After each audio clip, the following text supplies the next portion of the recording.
Bem-vindos ao Observatório da Imprensa. Na edição de hoje, entrevistamos um dos mais importantes nomes da mídia brasileira. Repórter há 40 anos, dos quais 13 na Rede Globo, publicou 11 livros, entrevistou cerca de 50 personalidades no Brasil e no exterior e, mais recentemente, na Globo News, produziu eletrizantes depoimentos de militares que desempenharam importantes funções durante a ditadura militar. Genetão Moraes é um craque na arte de entrevista e hoje vamos conhecer alguns de seus segredos. Genetão, você já sentiu medo ao entrevistar alguém? Não, mas várias pessoas me perguntam depois de ver a entrevista com o general Newton Cruz. Pois é, estou pensando nele. Se eu tive medo. Não, mas... Sim, já é um senhor e tal, você podia dar uma cotovelada nele e ele desabava. Não, mas obviamente ele gritou comigo algumas vezes, né? E foi engraçado porque quando eu o abordei, eu pensei em procurar alguns militares porque eu sinto que há uma certa carência de depoimentos de figuras do regime militar, né? O povo unido jamais será vencido. Pra cima de mim, você tem que falar com voz de chefe, com voz de macho. Que é o povo unido? Que história é essa? E vocês estão presos. Não vou dizer a você.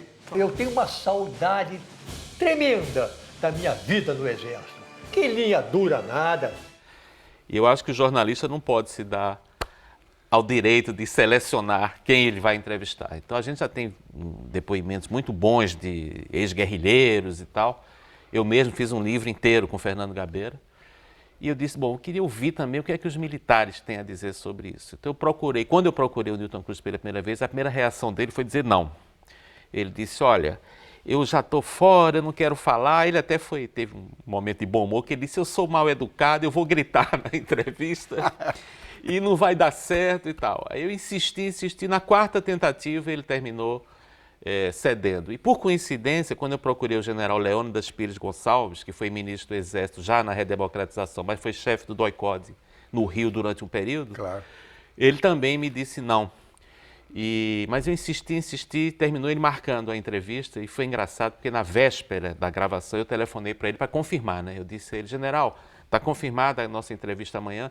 Ele disse, você se esqueceu de que você está tratando com o milico? Eu falei, amanhã às 14h, eu espero você amanhã às 14h. Você me forçou a te dizer isso. Aqui, hoje todo mundo diz que foi torturado para receber a Bolsa Ditadura. Essa é a resposta que você quer? O senhor chamou o ex-presidente Fernando Henrique Cardoso de fugitivo, entre outros Ele exilados. não, todos eles, inclusive ele. Nós não somos bandidos, nós somos soldados de luta. Ninguém foi preso impunemente, não. Vocês não dão repercussão nisso, hein? Mas no caso do Newton Cruz, você tremeu nas bases e... Não, eu não esperava, eu vivi uma situação ali que foi meio surrealista para mim, que foi o seguinte, normalmente o jornalista faz as perguntas e espera que o entrevistado apenas responda, né? E no caso dos dois, aliás, tanto o general Newton Cruz quanto o general Leônidas, em vários momentos eles devolviam as perguntas para mim. E então, por exemplo, quando eu perguntei ao general Newton Cruz, o senhor soube antes que estava se dirigindo um grupo para o Rio Centro que poderia cometer o atentado? O senhor não acha que deveria ter avisado alguém? Ele falava, avisar quem? Aí ficava me perguntando, levantando. Então ele me devolvia algumas perguntas. E em alguns momentos ali, como eu não estava ali para debater, né? Eu não sou um político em campanha. Claro. Eu estava ali com... A serviço do telespectador. Exatamente. Então eu fiquei calado em algumas perguntas ali, quando ele me devolvia a pergunta, porque não era minha função ficar debatendo. Eu tinha que perguntar alguma coisa. E no caso do general Leônidas também, ele me perguntou... Em vários momentos ali, ele disse, olha, quem começa uma guerra não pode reclamar de morte, não. Que ele acha que o primeiro ato de violência quem cometeu foram os guerrilheiros. Ele ficou me perguntando, é duro de ouvir isso? É duro de ouvir? Eu acho que a entrevista tem que ser necessariamente, obrigatoriamente, um instrumento de prospecção, né? E de revelação, e não de congratulação, que é o que você vê Sim. frequentissimamente aqui no Brasil. A geografia, né? Exatamente, Levantar a bola. Eu até brinquei, eu disse, são as entrevistas voleibol, né? Você fica levantando a bola para o entrevistado, então, olha, a possibilidade de sair alguma coisa interessante ou reveladora de uma entrevista em que você apenas congratula o entrevistado é zero, né? E aí então eu tento modestamente cumprir esse princípio aí de não é entrevista, não é congratulatória. Aqui no Brasil isso é uma praga que está acontecendo aqui no Brasil. É aquela coisa do abraço, da convivência. Agora, você cita muito aí em textos seus que você usa como norteador, não é? Uma frase em inglês, não é? Quando você vai fazer uma entrevista, você fica com isso aqui na nuca. O que este canalha está escondendo de mim? Não é?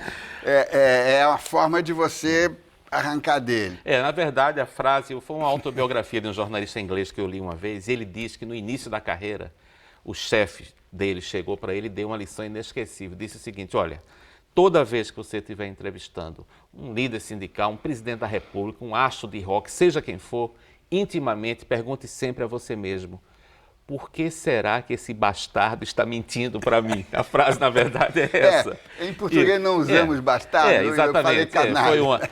E foi, só para acrescentar um detalhe dos bastidores do Newton Cruz, que a gente fez essa entrevista, teve aquela tensão. Quando acabou a entrevista,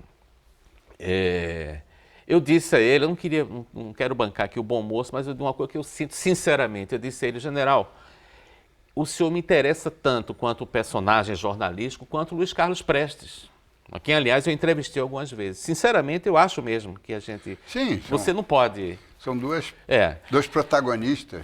E ele, então, foi para o ar a entrevista e essas duas entrevistas ganharam o prêmio Embratel. Então, saiu, na época, quando eu fui receber o prêmio, eu citei essa frase de jornalista inglês como um princípio, assim, que você segue. E isso saiu no Globo. Aí foi engraçado que o general falou comigo depois e disse, eu falei com ele até para agradecer a entrevista, né? Porque eu disse, se não tivesse entrevista não ia ter prêmio, nem ia ter essa repercussão. Obrigado, eu acho que a gente fez. Ele disse, não, você cumpriu o seu papel e tal, teve até... Aí ele disse, eu só não gostei de uma coisa. Eu digo, o que foi? Essa frase que saiu no Globo, você dizendo, por que será que esses bastardos estão mentindo para mim? Eu peguei o dicionário, fui ver o sentido da palavra bastardo e não gostei. Eu disse, general, isso é uma frase de um jornalista inglês que eu uso. Ele disse, se você usa é porque concorda. Ele me deu uma de interrogatória assim. Não, porque em inglês o bastard tem um sentido. E em português, por isso pode que eu traduzi para canalha. Pega melhor. Mas eu acho que há eu estava dizendo as pragas, assim, coisas que eu tento seguir na entrevista. Primeiro, o caso do evitar entrevistas congratulatórias, né? Uma coisa que o jornalista não deve fazer nunca. Segundo, como atitude assim, profissional de vida, eu acho o seguinte: o jornalista, você sabe muito melhor do que eu, de tanto lidar com o que é extraordinário, a gente termina, depois de um certo tempo, correndo o risco de achar que o extraordinário é ordinário e não vale a pena ser noticiado. Aí você acaba de ser contaminado por uma doença que eu batizei de síndrome da frigidez editorial. O que é? Já vi isso. 1000 vezes. Eu vi e fico chocado a cada vez. Aquela coisa do jornalista que fica na redação, olimpicamente, derrubando matérias e achando que isso não vale publicar e tal. Então, eu acho que eu fico me vigiando diariamente para não me contaminar por esse vírus. Agora, você tocou nisso, nessa algidez, nesse ceticismo, não sei o quê. Aí a gente chega ao funcionamento hoje do jornalismo no Brasil, em que você tem o negócio da pauta, você tem que vender a pauta, que por sua vez o seu chefe vai vender esta pauta para outro, e de repente toda aquela espontaneidade do processo da busca jornalística, né, vai para o brejo. Sabe qual é um problema seríssimo também que eu acho? Além da questão ideológica, né, eu acho que você não pode de jeito nenhum, o jornalista não pode, a gente presta um serviço público, e a gente não pode se deixar levar por preferências políticas, né? Você deve exercer a patrulhagem ideológica na cabine de votação, na hora de votar ou na mesa do bar. Claro. Agora, você como entrevistado, não. Isso aqui eu estou falando uma coisa que pode parecer óbvia, mas não é não. Não é. Há jornalistas que não são poucos, eu diria até, que se recusariam a entrevistar o George Bush, por exemplo, porque invadiu o Iraque. Ou, no outro lado, se recusariam a entrevistar Fidel Castro, que é um ditador.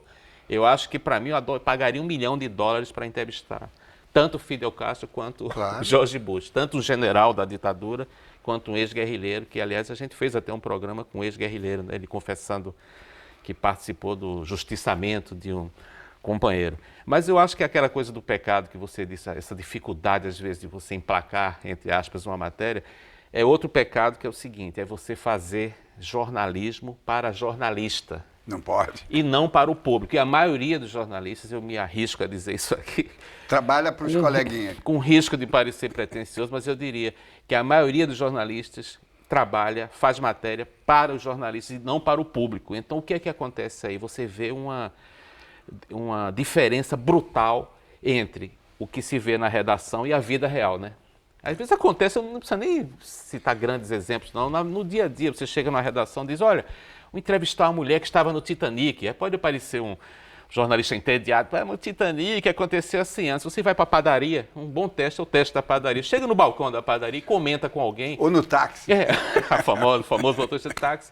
Vou entrevistar alguém, uma mulher que estava no Titanic, a reação dele vai ser de interesse e curiosidade. Então, eu prefiro seguir isso e não a redação. Ginetão, retomando o assunto que não podemos nunca esquecer, que são os anos de chumbo, a ditadura, não é? Você acha que já está tudo claro ou está faltando muito?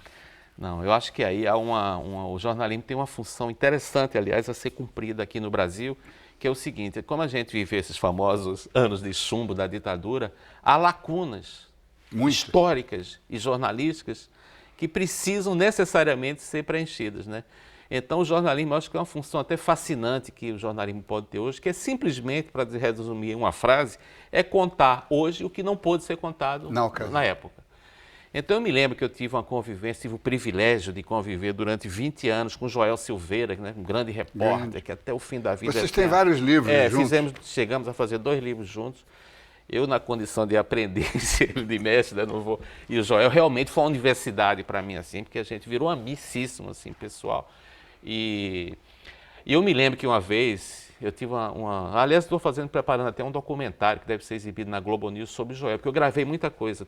Eu tive esse lado, eu concordo que é meio louco isso, porque apesar de ser amigo do Joel, eu o tratava eventualmente como entrevistado. Então eu dizia, Joel, tem que ser. Vamos entrevistar. Então eu gravei muita coisa com o Joel. E eu me lembro que uma vez eu disse a ele, se você fosse chefe de reportagem de um jornal hoje, o que é que você mandaria o Foca fazer, né, o jornalista? Ele disse, olha, tem muita coisa aí a ser explicada. O que foi que houve com aquele acidente da Zuzu Anjo? Aquilo foi acidente mesmo ou foi um atentado? Quem matou Rubem Paiva? O que foi que aconteceu? Cadê o corpo de Rubem Paiva? E as circunstâncias da morte de Vladimir Herzog? Então ele me deu assim uma lista de 10 assuntos. Eu acho até que o jornalismo pode cumprir um papel interessante. Não é só de essa coisa acusatória, não. Você pode até botar algumas coisas em pratos limpos, né? Claro. Por exemplo, eu acho até que no caso de Juscelino Kubitschek, eu até fiz uma matéria uma vez, eu acho que 99% das possibilidades de que aquilo foi um acidente. Faria até sentido você, né? Os militares, uma teoria conspiratória e tudo, mas o jornalismo deve mostrar, não, peraí, você bolar um atentado que naquele momento vi um caminhão do outro lado para pegar o carro do Juscelino de frente, eu acho meio, né? E também tem uma outra coisa que eu tenho notado recentemente, e você talvez concorde com isso, que é o seguinte, há uma certa tendência assim, da imprensa hoje para folclorizar, a tendência de alguns personagens para folclorizar o que aconteceu durante a ditadura.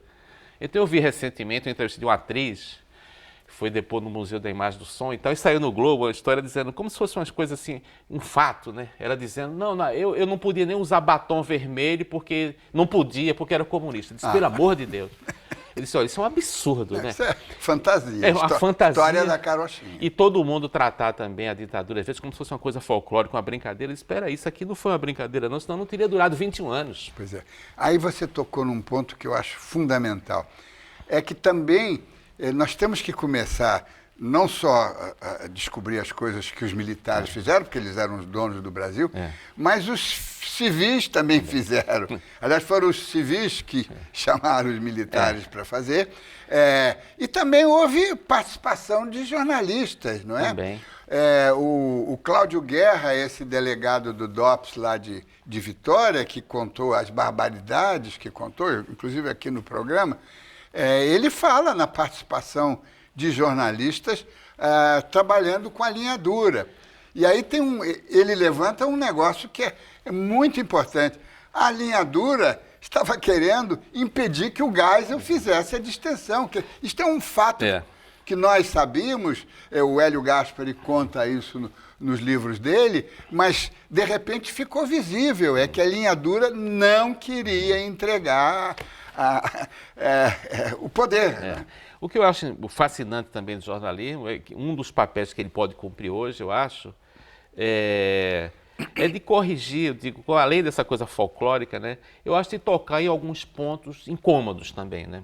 Sim. Por exemplo, você chega, esse caso eu entrevistei recentemente, um ex-guerrilheiro, o Carlos Eugênio Paes, chegou a ser comandante militar da LN, era muito ligado ao Marighella, era um discípulo de Marighella. Ele conheceu o Marighella quando tinha 15, 16 anos. Um parênteses para fazer um comercial. O livro sobre o Marighella é excelente, do Mário Magalhães. Eu vi a entrevista com ele também, estou super curioso para ler o livro, ainda não li. E ele participou, ele cita, ele até ontem, eu me senti até homenageado, vamos dizer assim, porque ele participou de um debate, o Carlos Eugênio, na Livraria da Travessa, um debate público, e ele disse que pela primeira vez, na entrevista que eu fiz com ele não se sentiu editado. Deixou ele falar e deixou explicar. E ele disse, pela primeira vez eu confessei diante de uma câmera de TV que eu participei ele chama de justiçamento de um companheiro de guerrilha que era acusado de ter vacilado. E ele disse, foi engraçado isso, ele disse o seguinte, eu falei isso porque ele me perguntou, simplesmente.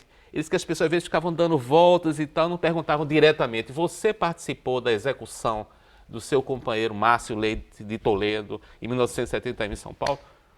Aí ele ainda deu ele falou assim, mas em um certo momento ele falou, bom, você está perguntando, então eu participei sim, ele contou. Acho que isso é uma coisa que o jornalismo pode fazer.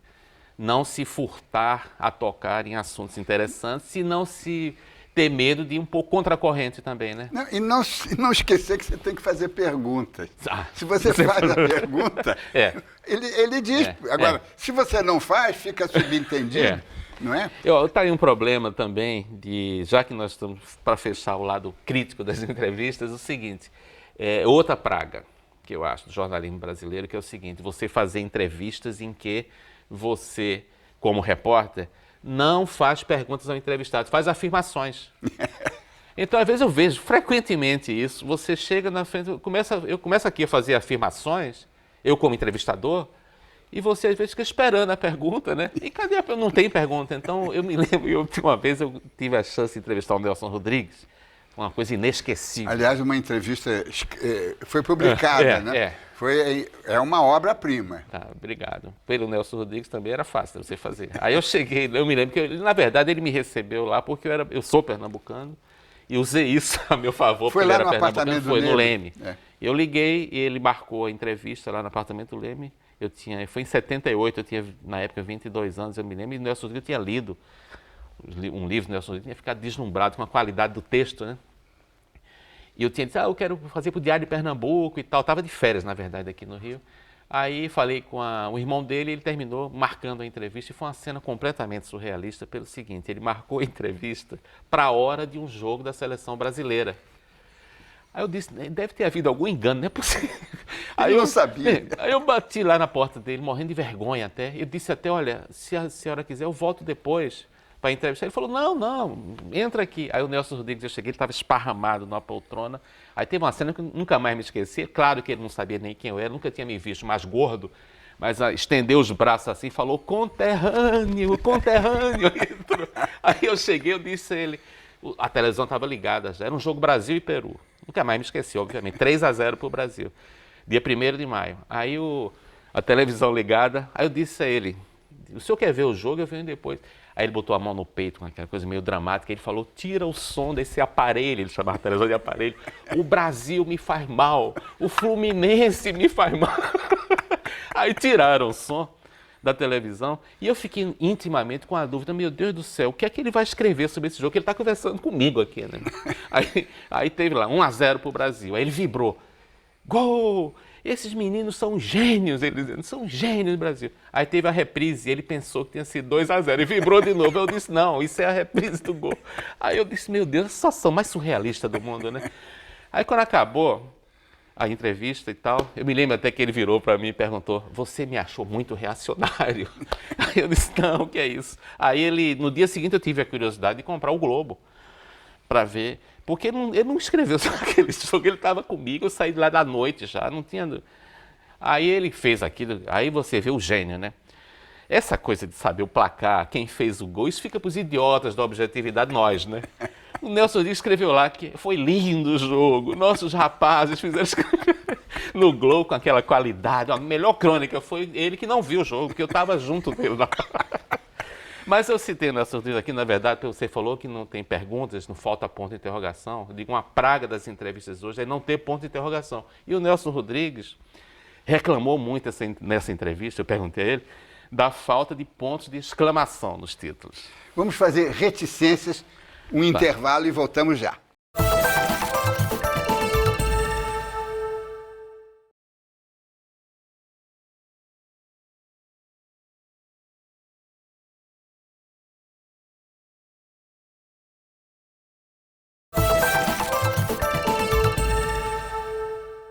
O Observatório da Imprensa, desta noite, entrevista um repórter pernambucano que vem se destacando a redescobrir a história recente do nosso país através de reportagens e livros.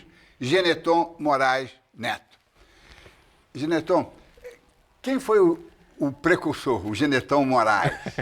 Não, na verdade é engraçado porque eu não tinha nenhum motivo para ser jornalista. O meu avô era fazendeiro, lá, meu pai também era agrônomo, então não tinha, é engraçado isso, eu não entendi até hoje por que é que eu fui fazer jornalismo. Talvez uma vez eu pensando assim, tentando descobrir algum sinal disso, eu me lembro, a lembrança mais remota que eu tenho, quando eu era criança, eu tinha, sei lá, 10, 11 anos, eu ficava às vezes no muro da minha casa, lá no bairro da Torre, no Recife, anotando, eu tinha um caderno, então eu anotava a placa dos carros que passavam. Que maravilha! Eu não sei se isso tem a ver, eu não pensava, nem sonhava em ser jornalista. Depois eu fui meio casualmente caindo no jornalismo, até a véspera do vestibular. Eu pensei em fazer história, na verdade. Aí pensei em botar a primeira opção história e segunda jornalismo. Você formou-se em jornalismo? Aí terminei fazendo jornalismo e me formei.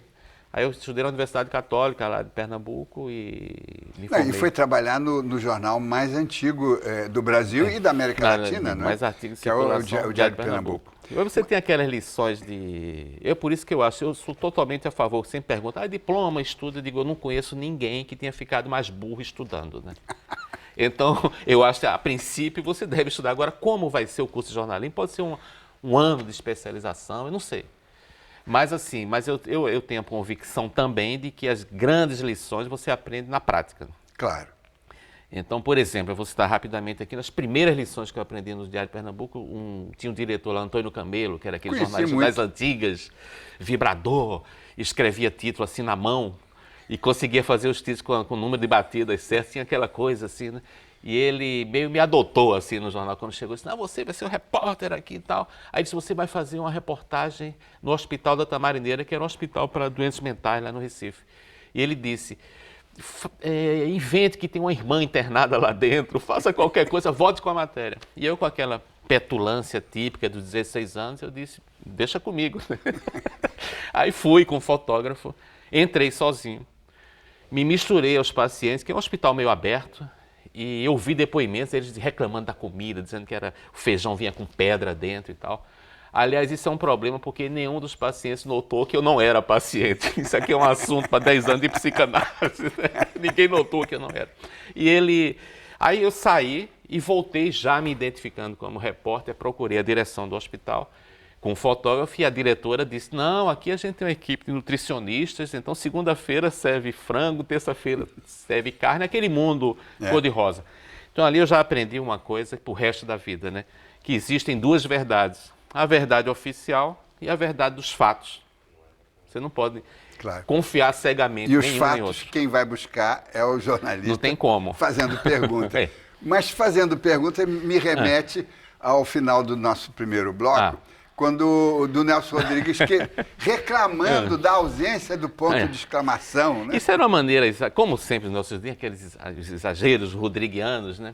Mas ele dizia que, de certa maneira, ele tem uma certa razão, dizendo que a imprensa, em nome da objetividade, estava perdendo um pouco essa alma, né? A vibração, né? Então ele citava sempre o caso da morte de Kennedy. Eu me lembro que ele dizia, ninguém usava adjetivos como Nelson Rodrigues, né? Genial, ele dizia, Kennedy tinha aquele queixo plástico de que ele estava despedaçado em Dallas, morto.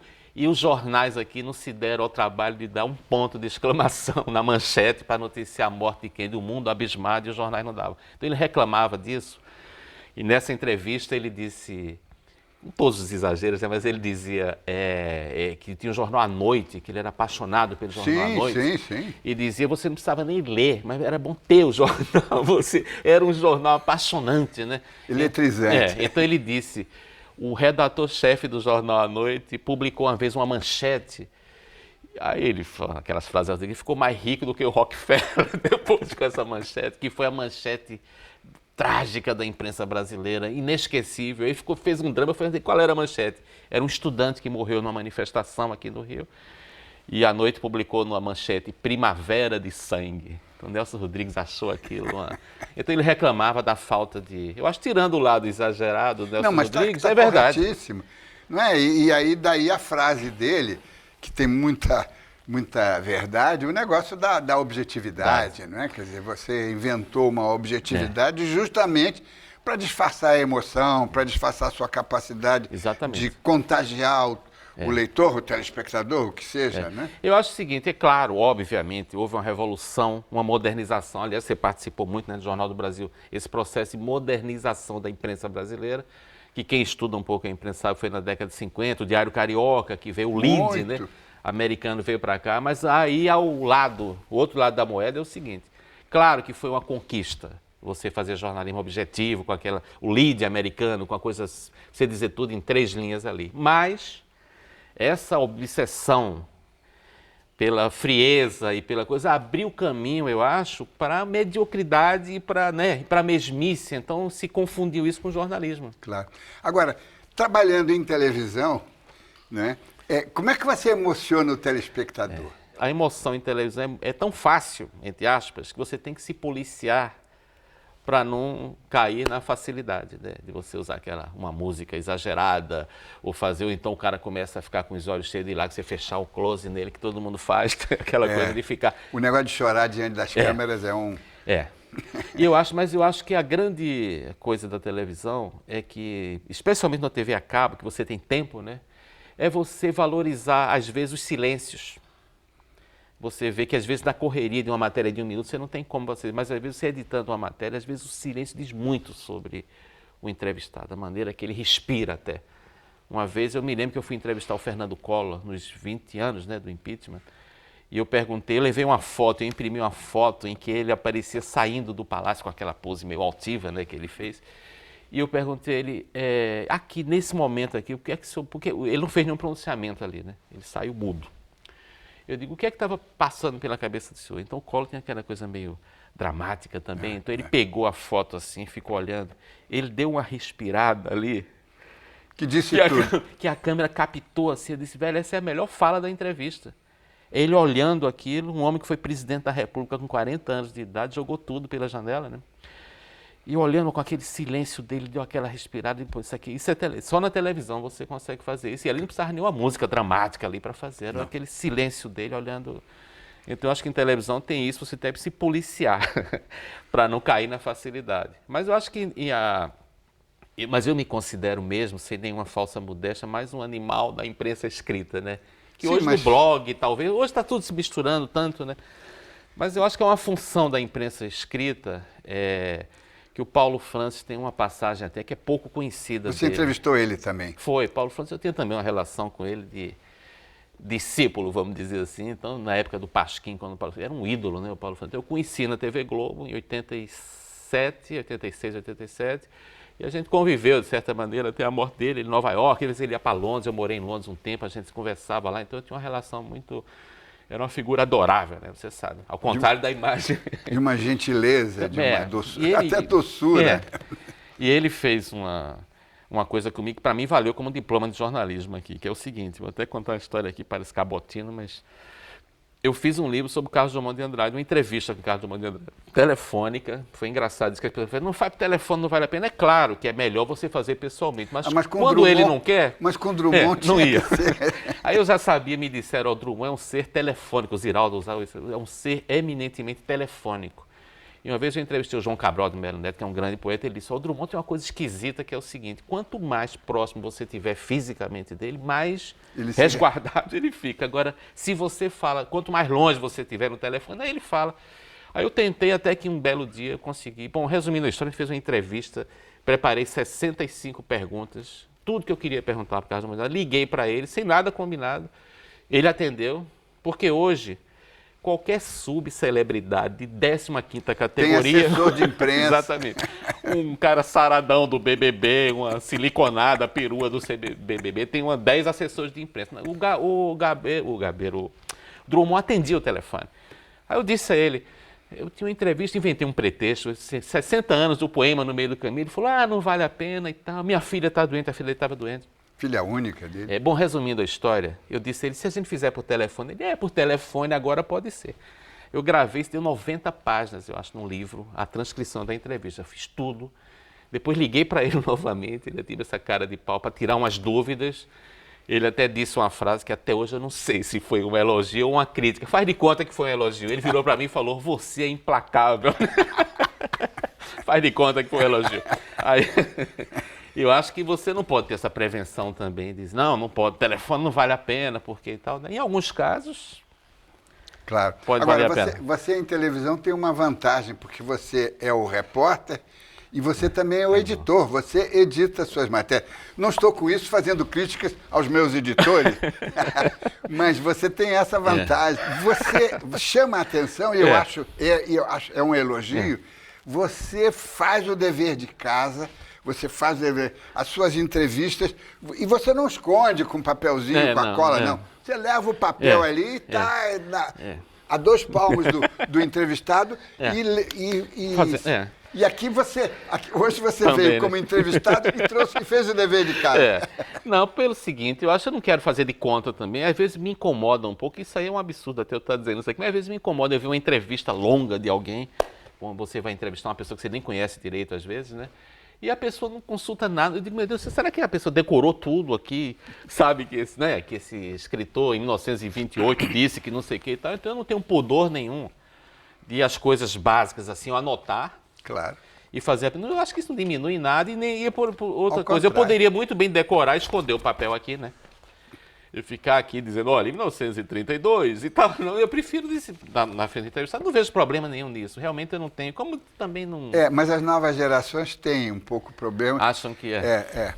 Ou então ela já vem com como eles chamam, a pauta.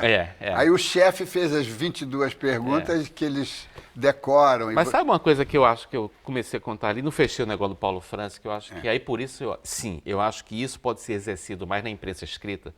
Há uma conferência que o Paulo, até pouco conhecida essa coisa, o Paulo Francis fez uma conferência internamente para a Folha de São Paulo, isso foi publicado num livrinho, um seminário interno da Folha. Ele dizia lá, ele reclamava lá do seguinte, que aqui no Brasil não se tinha criado uma tradição de uma prosa clara e instruída. Então ele reclamava de que aqui no Brasil a gente criou, e é verdade, criou a ilusão de achar que você escrever difícil é escrever bem. É exatamente o contrário. Né? Você vê textos difíceis, são ilegíveis, né? É só pegar as teses aí. A influência acadêmica é terrível. Esse bacharelismo, ou sei lá o nome que se dá.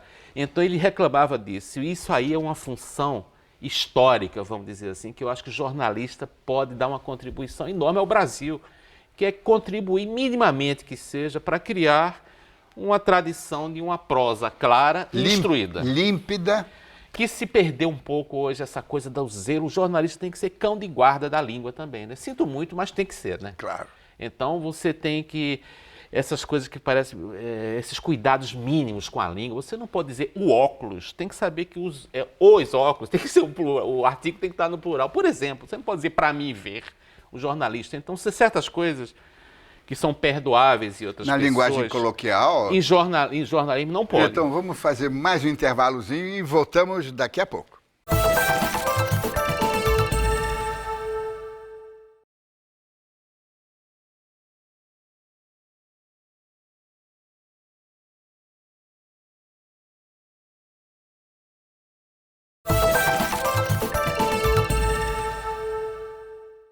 Voltamos com o último bloco da entrevista especial com o repórter e escritor Gineton Moraes Neto. Gineton, você escreveu 11 livros, a maioria deles sobre questões ligadas à política nacional e internacional, mas também publicou um dossiê sobre Carlos Drummond, que você acaba de dar os bastidores, e sobre a Copa de 50. São duas paixões suas, a poesia e o futebol. Não, no caso do Carlos Drummond de Andrade foi mais aquele ímpeto de repórter de conseguir a entrevista de uma personalidade que não dava entrevista. Inacessível. Então, no caso da Copa de 50, eu gosto de futebol assim, amadoristicamente, né? Mas eu me lembro que uma vez eu fui entrevistar o Barbosa, o goleiro da seleção de 50, isso foi em 86, para o Jornal da Globo. Ele, na época, trabalhava no Parque Aquático do Maracanã. E uma cena boba, assim, me chamou a atenção, que eu disse a ele, como a gente estava fazendo para a TV, eu disse a ele, vamos lá dentro, no campo do Maracanã. Eu queria fazer uma imagem sua no gol, onde você levou o fatídico gol de Gígia, né? Ele disse, não, lá dentro não. Então, essa frase, lá dentro não, eu disse, pô, 36 anos depois de 50, aquilo ainda tinha um peso, né, na vida do Barbosa. Então aquilo me animou a fazer. Aliás, é uma coisa que eu aconselho a estudantes de jornalismo, não esperem que o seu chefe, ou que a Petrobras, ou seja lá quem for, mande você fazer um projeto, faça por conta própria. Claro. Então é o seguinte, eu peguei por minha conta, ninguém me pediu. Aliás, Drummond também ninguém me pediu, nem o general ninguém me pediu, eu fiz por minha conta. E na Copa de 50 eu tive sorte que os jogadores todos estavam vivos ainda, né? Os 11 jogadores. Aí eu disse, eu vou entrevistar os 11 jogadores da Copa de 50, vou procurar um por um. Aí saí catando por minha conta. Uma vez eu ia para o Recife, minha família de lá. Quer dizer, o jornalismo é uma coisa pessoal, não é? Não é a pauta profissional, porque aí é a máquina. Aí eu saí procurando um por um, eu tive sorte, consegui achar os 11. Entrevistei o técnico também. E até passou alguns anos e terminei publicando um livro chamado Dossiê 50, que eu quero ver até se o ano que vem eu publico esse livro, uma nova edição às vésperas. Espero que alguém não vá achar que seja mal agouro, né, falar de uma derrota às vésperas da Copa de 2014. Mas há lições ali que eu acho que são importantes. Tem até um depoimento interessante inclusive do para Nelson. Jornalistas. Também, né? Aquela coisa de... Já ganhou. Já ganhou, que houve, que se contaminou os jogadores. E também o seguinte, eu me lembro que você vê que era outro mundo, né? A revista O Cruzeiro, um dos jogadores disse que a revista O Cruzeiro tinha combinado com ele, era o Bauer, um zagueiro, de que depois do jogo, naquela festa, iam fotografá-lo, levar para passear aqui no Rio, no meio da multidão. Quando o Brasil perdeu a Copa, desapareceu o repórter, fotógrafo, todo mundo, e ele voltou para São Paulo no chão do trem. Aquele trem que fazia Rio-São Paulo, não tinha mais vaga no trem, que estava lotado, todo mundo disse que foi no chão. Imagina, um jogador da seleção brasileira numa final de Copa do Mundo. Hoje é inimaginável isso, né? O Zizinho foi de táxi para casa, ele disse, peguei um táxi na saída do Maracanã para voltar para casa. E as cenas completas são até algumas cenas comoventes, o drama que os jogadores bom lembrar isso agora, às vésperas da Copa, a gente não deve esquecer, não é questão de mau agouro ou de bom agouro, ter memória. Estamos falando de coisas que você já fez, já publicou, mas tem, no fundo da gaveta, eu acho que você ainda tem algumas coisas que nos interessa muito, e sobretudo a nós jornalistas, não é? Eu fiz eu estou convencido do seguinte, que a gente não consegue dar conta de tudo que quer fazer, né? Então, se eu pudesse... Isso é bom. Se eu parasse de trabalhar hoje, assim, eu podia fazer com as coisas que eu já gravei, já fiz, poderia fazer um livro só com os cantores, sei lá, tem entrevistas com Luiz Gonzaga, Caetano Veloso, quando voltou do exílio, Gilberto Gil, papapá, tem 1000 coisas que eu poderia fazer, mas eu tive a curiosidade, eu tenho uma distorção, talvez seja uma coisa de comportamento, é me comportar como repórter, até diante de companheiros ou de amigos, né? Por exemplo, Joel Silveira foi o exemplo. Eu convivi com ele durante 20 anos, é talvez o maior repórter brasileiro, e eu gravei com ele várias entrevistas. E o outro foi o Evandro Carlos de Andrade. Pois é. Que era diretor de jornalismo. Eu sabia desse projeto seu. Que era diretor de jornalismo da TV Globo, e na época eu era editor-chefe do Fantástico, eu participava semanalmente de reuniões com ele para tratar da pauta do programa e tal. E eu me lembro que ele contava sempre alguma história. O Jânio Quadros um dia chegou para mim e disse não sei o quê. Eu cobri a campanha de Juscelino dentro do avião de Juscelino. Aí eu fiquei insistindo com ele, Evandro, por que você não escreve a sua biografia? E ele disse com aquela coisa meio... Ele disse, eu não sou tão importante, não vale a pena, não sei o quê e tal. Bom, eu perturbei tanto o Evandro que terminei convencendo a gravar uma entrevista comigo. Aí eu fiz também o dever de casa. Fui lá, pesquisei os artigos que ele escrevia no Diário Carioca e tal. E gravei 20 horas de depoimento. 20 horas. Exatamente 20 horas. Foram 10 rodadas de 2 horas e parei quando já não tinha o que perguntar. Talvez tenha sido a entrevista mais longa que eu fiz, né?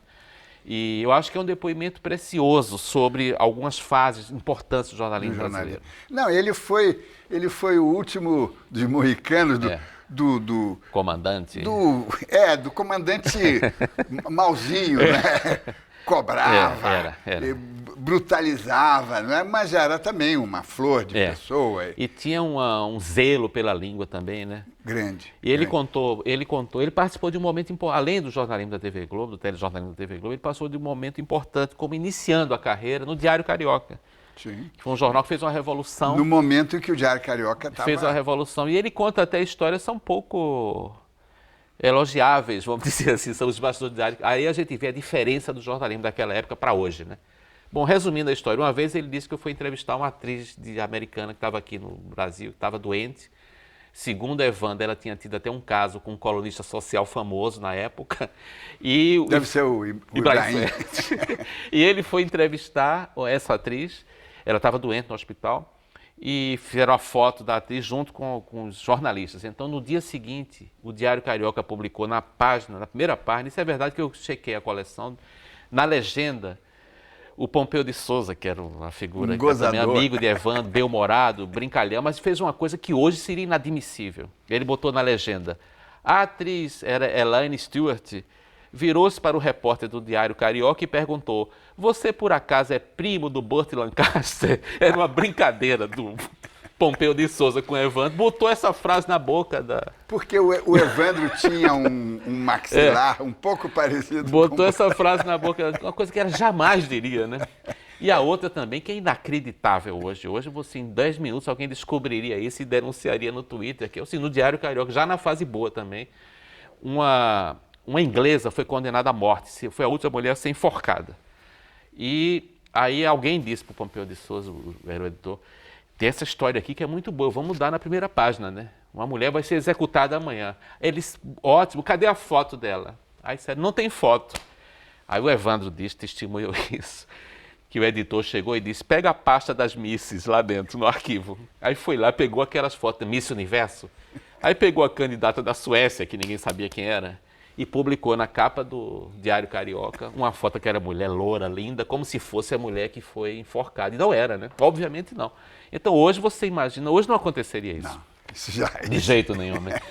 E é uma coisa engraçada, porque o Diário Carioca era um bom jornal já naquela época, né? Agora me diz uma coisa, você falou aí em fazer pesquisa e internet, né?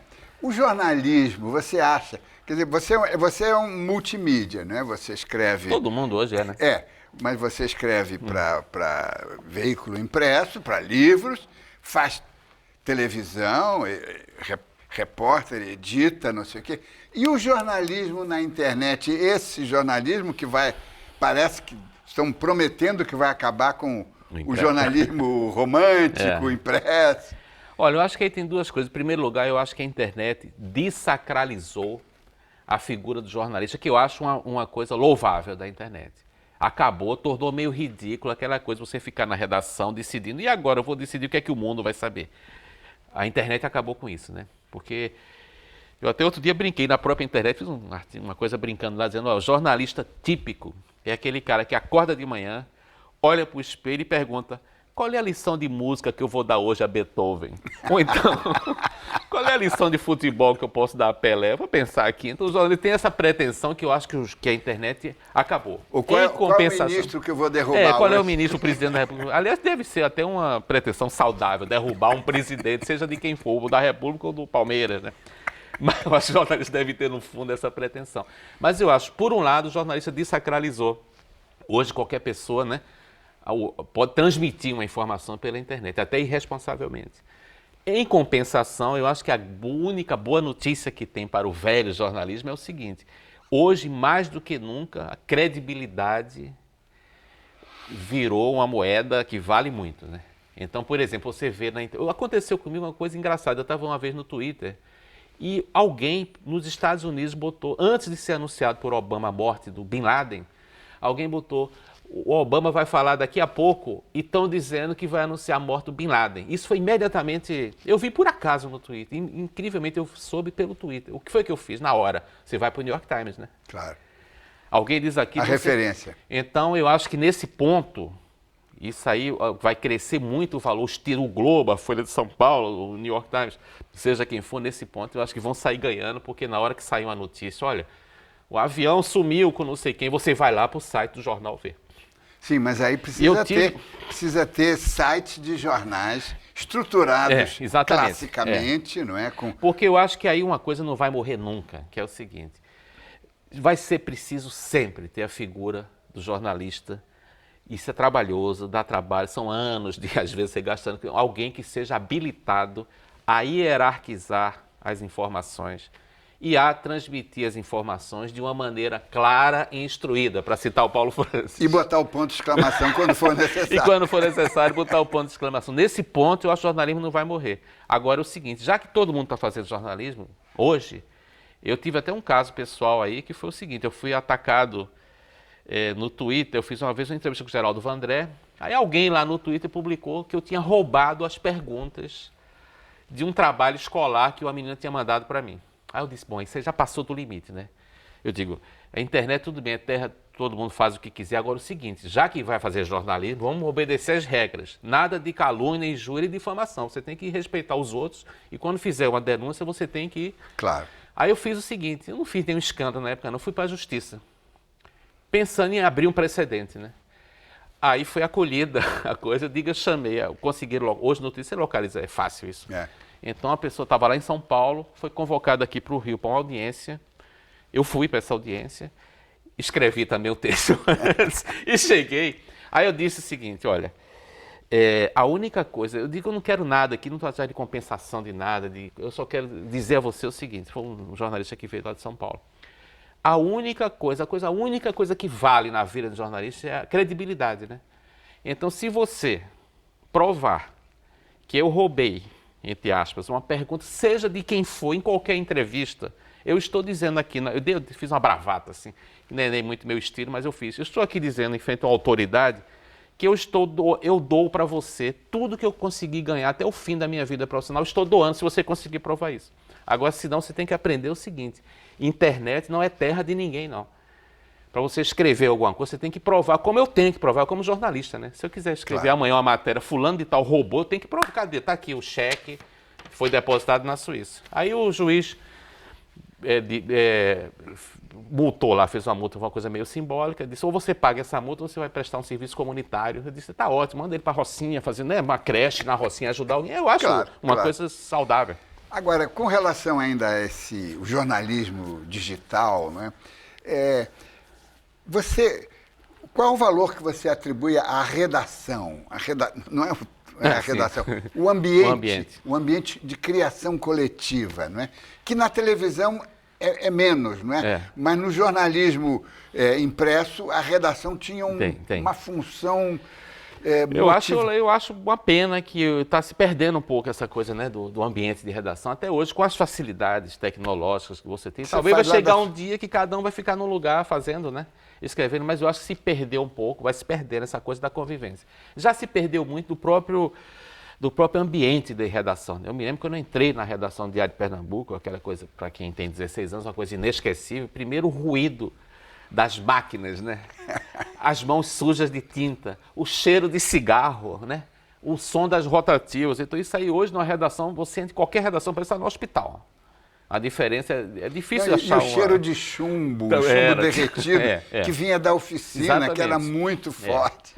Então hoje parece que você está entrando na UTI, né? Então na redação, aquele silêncio, as pessoas ali na frente do terminal e tal. Eu acho que se perdeu um pouco essa troca, aquele ambiente frenético das redações. Que é o segredo, porque é uma arte coletiva, não é? E tem a troca de informações também, né? Eu acho que ali você tem, na redação, você aprende lições que você nunca mais esquece. Eu citei ainda agora essa história do Diário de Pernambuco, de ter aprendi dos dois lados da moeda. E o outro também, que é aquela coisa, jornalismo, você sabe, jornalista tem uma vocação quase incontrolável para cometer subliteratura, né? Eu me enquadro aí também. Eu me lembro que uma vez eu estava batendo a máquina no Diário de Pernambuco, escrevendo as primeiras matérias, e o editor-chefe, que era o Gladstone Vieira Belo, hoje é diretor lá até, ele botava as mãos nas costas assim, e saía andando detrás dos repórteres, olhando o que é que a gente estava escrevendo. Então ele parou no texto que eu estava escrevendo. Eu devia estar cometendo, obviamente, uma pérola da subliteratura. Aí ele virou para mim, bateu nas minhas costas e falou: o Clube da Poesia fica lá na Rua da Aurora. Aqui é a redação do Diário de Pernambuco. Então ali eu já aprendi a me controlar o ímpeto subliterário. Quero agradecer muitíssimo a presença do jornalista Gineton Moraes Neto por esta maravilhosa entrevista. Nosso programa volta na próxima terça, às 8 da noite. E lembre-se, acompanhando o Observatório da Imprensa pela TV, pelo rádio, pela internet, você nunca mais vai ler jornal do mesmo jeito. Boa noite.